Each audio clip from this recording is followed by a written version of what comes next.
ગુજરાતની 700 કિલોમીટર જમીનનું થયું ધોવાણ. દેશમાં સૌથી લાંબા દરિયાકાંઠા તરીકે મોખરે. સર્વે ઓફ ઇન્ડિયાએ અદ્યતન ટેકનોલોજીની મદદથી સમગ્ર દેશનો દરિયાકાંઠાને માપ્યો છે, જેમાં ચોંકાવનારા આંકડાઓ સામે આવ્યા. ગુજરાતનો દરિયાકાંઠો દેશમાં સૌથી લાંબો છે. અત્યાર સુધી 1600 કિલોમીટર નોંધાયેલો હતો, પરંતુ હવે 700 કિલોમીટરના વધારા સાથે ગુજરાતનો દરિયાકાંઠો 2300 કિલોમીટર થયો છે. સર્વે ઓફ ઇન્ડિયાના લેટેસ્ટ આંકડા અનુસાર દેશમાં કુલ 11,098 કિલોમીટર લંબાઈ ધરાવતો દરિયા કિનારો છે, જેમાં સૌથી વધુ લાંબો દરિયા કિનારો ગુજરાતમાં છે. પુનઃ ગણતરી અનુસાર ગુજરાતના દરિયાકાંઠામાં વધારો થયો છે, જે વર્ષ 1970માં 1,214 કિલોમીટર હતો. 1960માં તે 1945માં કિલોમીટર થયો.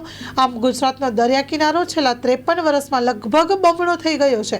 2340 કિલોમીટરનો થયો છે. પર્યાવરણમાં વૈશ્વિક સ્તરે થઈ રહેલા ફેરફારની સીધી અસર ગુજરાત સહિત દેશના દરિયાકાંઠાના વિસ્તારોમાં જોવા મળી રહી છે. માં motor driving, safe and sure driving.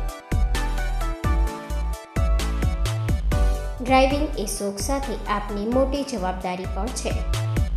અમારા ઇન્સ્ટ્રક્ટર દ્વારા સચોટ અને સરળ માર્ગદર્શન. આપની રોજની તાલીમની માહિતી મેળવીને શું અધુરાશ છે એના ઉપર પૂરું ફોકસ કરાય છે.